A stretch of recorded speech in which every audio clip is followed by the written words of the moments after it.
आज हम आपकी मुलाकात कराने जा रहे हैं शूटिंग बॉल के विश्व कप में भारत का नाम रोशन करने वाले, सिल्वर मेडल जीतकर लाने वाले हमारे क्षेत्र रुड़की के समीप बेल्डी स्थित गांव के सूरज चौधरी, इन्होंने उसमें पार्टिसिपेट किया था भारत की टीम की तरफ से।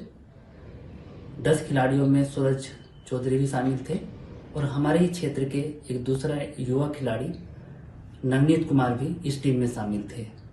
आज हम आपकी बात सूरज चौधरी से कराएंगे, किस तरह से उन्होंने इस उपलब्धि को हासिल किया और न केवल उत्तराखंड का नाम ऊंचा किया है बल्कि देश में भी अपनी पहचान बनाई है और राज्य का नाम और क्षेत्र का नाम रोशन किया है। अभी फिलहाल वो क्या कर रहे हैं और किस तरह से वो उनकी ये यात्रा जारी रही खेल के क्षेत्र में, सूरज जी से हम बात करेंगे। सूरज जी, आपका बहुत बहुत स्वागत है। सर नमस्कार सर। सर हमारा जो है शूटिंग बॉल का वर्ल्ड कप हुआ था, जो कि जवाहरलाल नेहरू स्टेडियम दिल्ली में हुआ था, जो कि 1 से 3 फरवरी में हुआ था, जिसमें भारत की तरफ से 12 खिलाड़ियों ने प्रतिनिधि किया था, जिसमें से 7 प्लेइंग करते हैं शूटिंग बॉल में, 7 खिलाड़ी खेलते हैं और इसमें से हमारे हरिद्वार जिले में से 2 खिलाड़ियों ने जो है प्रतिभाग किया था और उत्तराखंड की तरफ से भी 2 खिलाड़ियों ने प्रतिभाग किया था। और मैं एक छोटे से किसान परिवार से हूं और मुझे जो समय लगा, पिछले बार भी मेरा नाम था, किसी कारण नहीं हो पाया और लगातार हमने मेहनत जारी रखी, ना हमें सुविधा मिली जो इतना टाइम हमें आज खेलने में लग गया।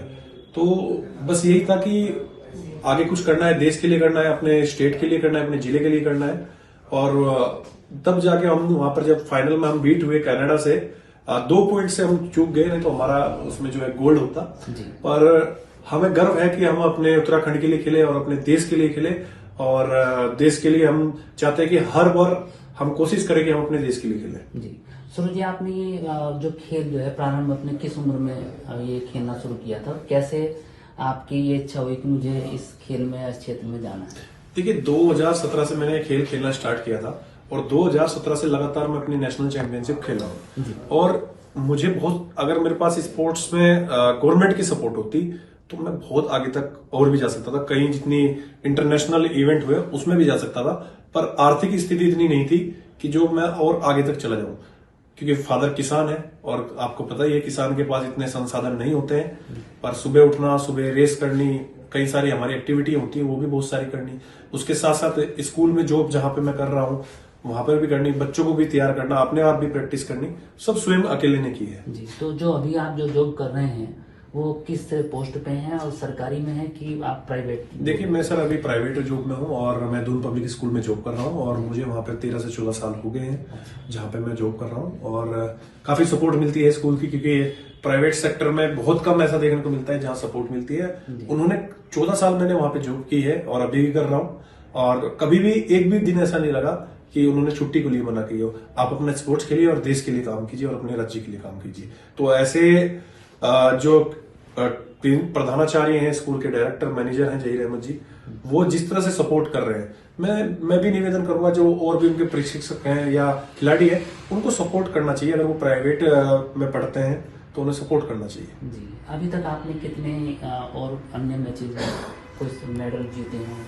देखिए सबसे बड़ा अचीवमेंट तो सर मेरा अभी तक का यही है कि सिल्वर जो मेडल है उसी का है। अभी तक उत्तराखंड शूटिंग बॉल में सेमीफाइनल तक खेला है, 4th पोजीशन तक खेला है, वाराणसी में हुई थी प्रतियोगिता, वहां तक खेला है। पर अभी तक जो अचीवमेंट शूटिंग बॉल में उत्तराखंड का भी कोई ऐसा अचीवमेंट नहीं आया। पर हम जिस तरह से लगे हुए हैं, जिस तरह से एक आस जगी है बच्चों में, तो आपको जल्द ही देखने को और भी बहुत सारे मेडल आपको देखने को यहाँ पर मिलेंगे। बिल्कुल बिल्कुल जी। अच्छा, आपने शूटिंग बॉल ही क्यों चुना? देखिए सर, अब देखा होगा आपने ओलंपिक में जब नीरज चोपड़ा मेडल लेके आए तो कोई जेवलिन थ्रो को नहीं जानता सर।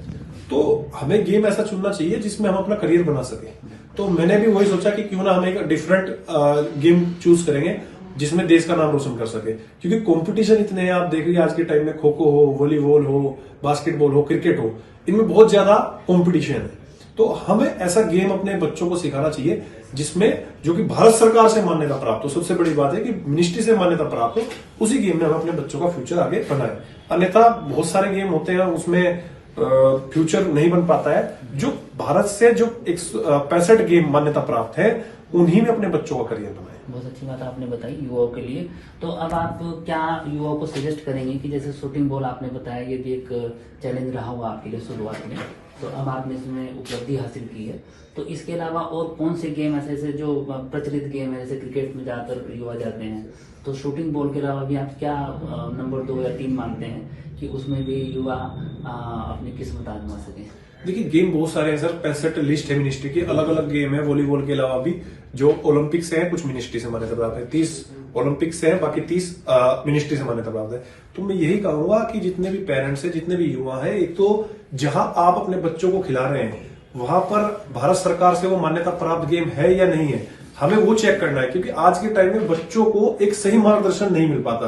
क्योंकि देखो हमें भी काफी समय लगा है, और आज जो पूरे भारत के लिए रविंद्र तोमर जी जो है हमारे एशिया के जनरल सेक्रेटरी हैं, जीतराज जी हैं, जो वो काम कर रहे हैं शूटिंग बॉल के लिए, वो आज से पहले नहीं था। सबसे पहले वॉलीबॉल से पहले मान्यता इनको मिली थी 1985 में, और जिस तरह से ये काम कर रहे हैं देश के लिए, तो निश्चित रूप से अभी यूएई में, क्योंकि इस बार पाकिस्तान बांग्लादेश नहीं आ पाई क्योंकि वीजा नहीं मिला, सरकार के कुछ डिस्प्यूट चल रहे हैं, आपको भी पता है, क्रिकेट में भी नहीं मिले, तो अगले साल यूएई में एशिया होगी इसकी चैंपियनशिप। और जब यहाँ पर नेपाल में मैच हुआ था, पिछले साल एशिया चैंपियनशिप हुई थी, तो भारत ने वहां पर गोल्ड जीता था।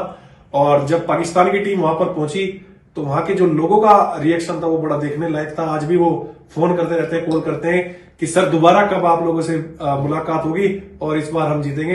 पर जो मुकाबला होता है वो बहुत तगड़ा मुकाबला होता है, टक्कर का मुकाबला होता है। आप देखते हो भारत पाकिस्तान का मुकाबला। तो मैं यही चाहूंगा, पेरेंट्स से भी यही निवेदन करूंगा, बच्चों से भी, और यही चाहूंगा कि ये बच्चे आगे बढ़े और देश का और अपने प्रदेश का नाम रोशन करें। बिल्कुल, जैसे कि अभी आपने कहा कि आर्थिक स्थिति की और तंगी की बात आपने की, किसान परिवार से आप हैं और संघर्षों से आप उस मुकाम तक पहुंचे हैं, तो सरकार से किस तरह की मांग करते हैं आप? देखिए मैं सरकार से यही बात करता हूँ, जिस तरह से सरकार अभी नेशनल गेम हुए थे, उसमें नेशनल गेम में भी बच्चों ने मेडल लेके आए थे, और अभी भी हमारे उत्तराखंड के मेडल लेके आ रहे हैं। तो मैं सरकार से निवेदन करूंगा, देखिए आर्थिक स्थिति तभी सब सही हो सकती है जब खिलाड़ी मेडल लेके आए तो उनको रोजगार दिया जाए, और जब उसको रोजगार मिलेगा तो वो और अपने स्टेट का, अपने राज्य का और अपने भारत देश का नाम रोशन करेगा। तो मैं सरकार से यही निवेदन करूंगा कि जो खिलाड़ी हैं उनको जल्दी से जल्दी जो है जॉब प्रोवाइड कराई जाए और उनकी आर्थिक स्थिति जिससे सुधर सके। बहुत बहुत धन्यवाद, थैंक यू, बधाई आपको। आपके राज्य की खबरें, आपके शहर की खबरें सबसे पहले जानने के लिए देखते रहें अमर उजाला। चैनल को सब्सक्राइब जरूर कर लें और पाएं हर अपडेट।